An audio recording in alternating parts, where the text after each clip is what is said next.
Welcome back to सबका गुरुकुल। तो आज हम डिस्कस करेंगे एनसीईआरटी का 10th नंबर चैप्टर जो है motion and measurement of distances. तो ये एक फिजिक्स पार्ट का चैप्टर है ना। तो इस चैप्टर में डिस्कस किया गया है मेजरमेंट पहले कैसे किया जाता था और अब कैसे कैसे मेजरमेंट स्टैंडर्ड यूनिट्स आए और तभी हम करेक्ट मेजरमेंट कर पाए। ओके, इसके बाद सेकंड पार्ट में डिस्कस होगा मोशन के बारे में। तो बिना देर किए लेट्स गेट स्टार्टेड। आपके डे टू डे लाइफ में ऐसे बहुत सारे क्वेश्चंस आपको सुनने को मिलता है, जैसे आप कितने टॉल हो, आपके स्कूल से आपका घर कितना दूर है, आप बाजार से कितना चीनी लाए, या फिर कितना पानी चाहिए लेमन जूस बनाने के लिए एक लेमन से। और ऐसे बहुत सारे क्वेश्चंस हमें डे टू डे लाइफ में सुनाई देते हैं। तो इस क्वेश्चंस के लिए हमें करेक्ट लेंथ चाहिए, करेक्ट वेट चाहिए, फिर करेक्ट डिस्टेंस चाहिए, करेक्ट वॉल्यूम चाहिए। तो ये वॉल्यूम, मास, स्पीड, लेंथ, ये सब कुछ क्वांटिटीज है और इस क्वांटिटीज का नाम है फिजिकल क्वांटिटीज। तो आप लिखिए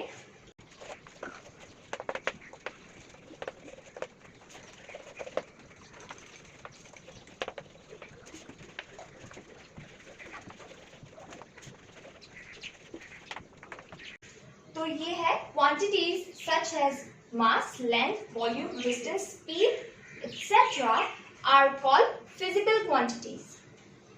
ठीक है, तो ये सब कुछ फिजिकल क्वांटिटीज होते हैं। तो मैंने जो अभी बताया था day to day life questions, तो इन क्वेश्चंस का आंसर हमें इन्हीं फिजिकल क्वांटिटीज में देना होगा। Is that clear?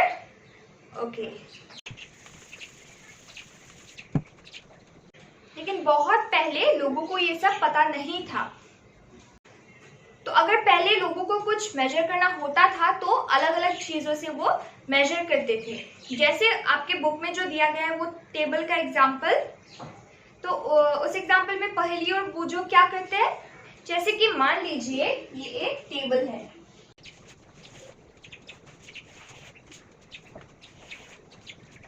मान लीजिए ये एक टेबल है। तो आप दो दोस्तों के बीच में झगड़ा हो रहा है, आप दोनों सीट पार्टनर्स हैं, आप दोनों के बीच में झगड़ा हो रहा है कि आप ज्यादा जगह ले रहे हो, मुझे कम दे रहे हो। ऐसा तो बहुत बार हुआ है मेरे साथ। मैं जब स्कूल में पढ़ती थी तब मेरे फ्रेंड के साथ भी मेरा ऐसा ही झगड़ा होता था कि तुम ज्यादा जगह ले रहे हो, मुझे कम दे रहे हो। तो इसके लिए क्या करना होगा ताकि ये टेबल इक्वली डिवाइड हो जाए।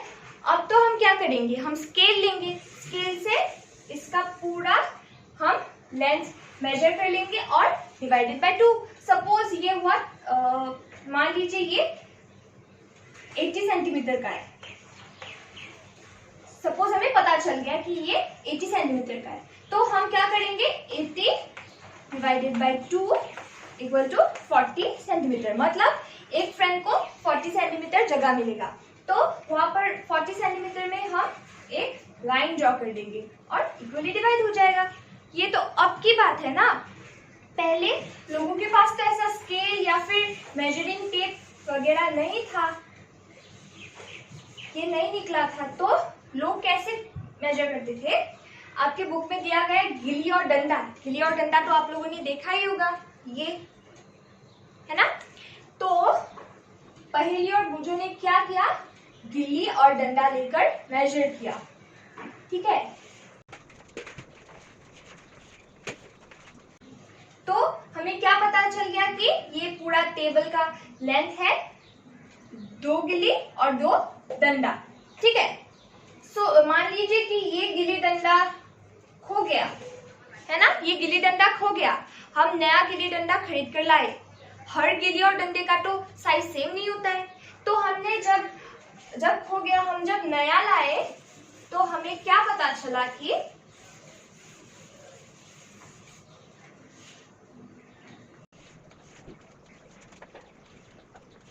हमें पता चल गया कि एक डंडा एक गिल्ली, मतलब 2 डंडा एक गिल्ली, लेकिन ये कुछ जगह बच गया। तो इस जगह में तो पूरा एक गिल्ली भी नहीं जुड़ेगा, तो ये जो बचा हुआ जगह है हम ये कैसे मेजर करेंगे? मतलब सेम ही चीज से हमने मेजर किया, लेकिन वहां पर भी हमें अलग अलग हिसाब मिला।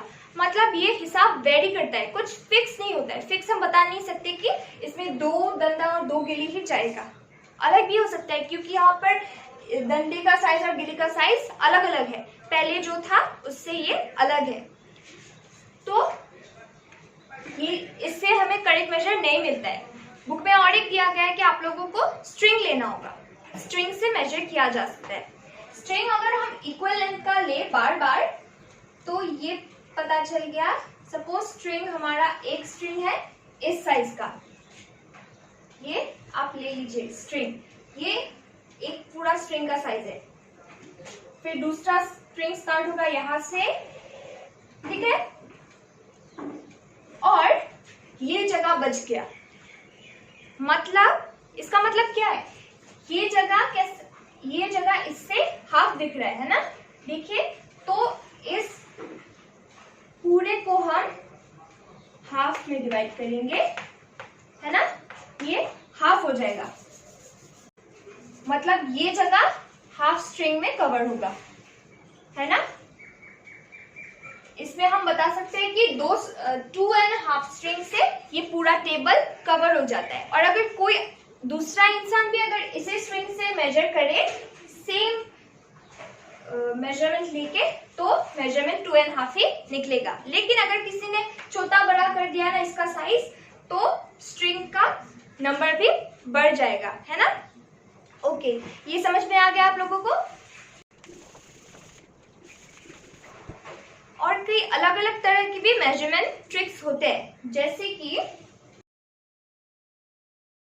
इस टेबल में सपोज आप लोगों को ये टेबल मेजर करना है, तो आप एक तो हमने सीख लिया गिल्ली डंडा से मेजर करना, फिर स्ट्रिंग से मेजर करना, और उसके बाद हाथ से भी मेजर किया जाता है ऐसे, ये 1 2 3 4 एंड थोड़ा सा। लेकिन ये भी अनसक्सेसफुल रहा। क्यों? क्योंकि अगर सपोज आपने आपका स्टडी टेबल मेजर किया, आपको आपका टेबल मेजर करने के लिए 10 हैंड्स लगे। सेम टेबल आपके पेरेंट्स को अगर आप मेजर करने दोगे, मे बी उनका खत्म हो जाए 6 या 7 में, क्योंकि आप लोगों का हाथ का साइज डिफरेंट है। तो ये भी अनसक्सेसफुल रहा, क्योंकि ये कोई फिक्स मेजरमेंट नहीं दे सकता है। ये हाथ से मेजर करने वाला एक्टिविटी तो आप लोगों के बुक में एक्टिविटी नंबर 2 है, और एक्टिविटी 1 में दिया गया है फुट से मेजर करना। मतलब पहले लोग फुट से भी मेजर करते थे, लेकिन उससे भी कोई करेक्ट मेजरमेंट नहीं आया, क्योंकि हर इंसान का फुट का साइज अलग अलग होता है, तो अलग अलग मेजरमेंट्स आते थे। इसके लिए हमें कुछ स्टैंडर्ड यूनिट्स चाहिए होते थे, मतलब जिसका वैल्यू कभी चेंज ना हो, जो कोई भी इंसान मेजर करे सेम ही आएगा। अलग अलग मेजरमेंट आने से तो गलत हो जाएगा, है ना। ओके, तो जब मेजरमेंट्स लोगों के नहीं मिलने लगे, तभी लोगों ने सोचा कि एक फिक्स मेजरमेंट ही रहेगा।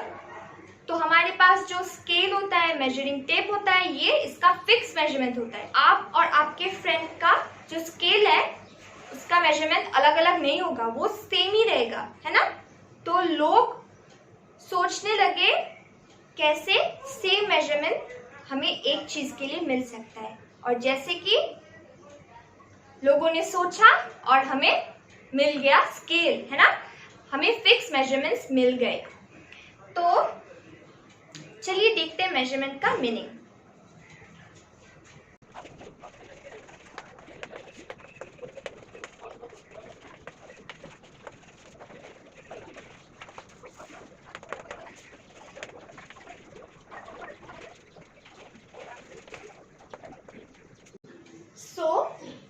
measurement is the comparison of some unknown quantities with some known quantities. तो एग्जाम्पल लेते हैं. एग्जाम्पल लीजिए आपका वेट. सपोज आपका वेट है 35 किलोग्राम्स, 35 kg. ठीक है. तो ये 35 जो क्वांटिटी है ये है हमारा अननोन क्वांटिटी, और ये kg जो है ये है नोन क्वांटिटी. जो मैंने आप लोगों को बोला है, हमें कई फिजिकल यूनिट्स मिले हैं जहाँ पर मास, वॉल्यूम, लेंथ ये सब मेजर करते हैं. तो ये किलोग्राम है एक फिजिकल क्वांटिटी जो हमें नोन है. ये तो फिक्स ही रहेगा, ये वेरी करता है. ये अननोन है. तो आप लोगों में से किसी का वेट होगा 35, किसी का होगा 38. ये वेरी करता है. ये एक अननोन क्वांटिटी है. ओके, समझ में आ गया?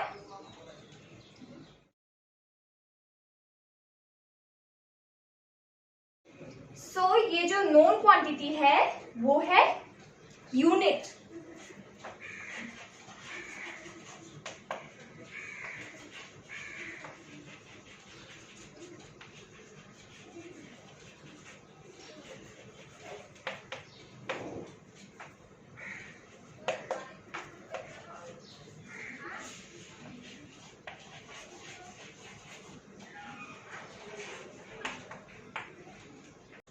So this known quantity is called unit.